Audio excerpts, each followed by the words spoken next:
Inspect the brushes after every cleaning cycle. To clean the brushes, remove the brush guard by pushing down on both yellow tabs. Remove the bristle brush and the flexible beater brush from the cleaning head. Remove the yellow brush bearings and clean around and under them.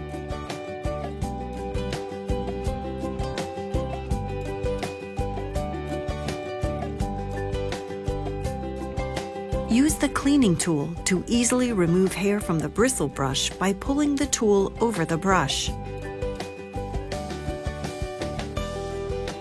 Replace the brush bearing onto the brush. After cleaning, reinstall the brushes, making sure the bearings are in place.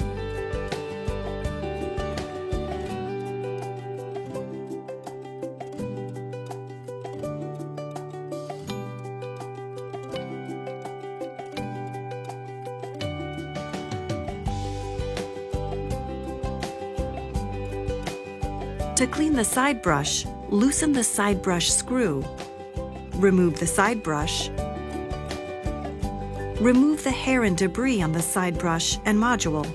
Reinstall the side brush. Tighten the side brush screw.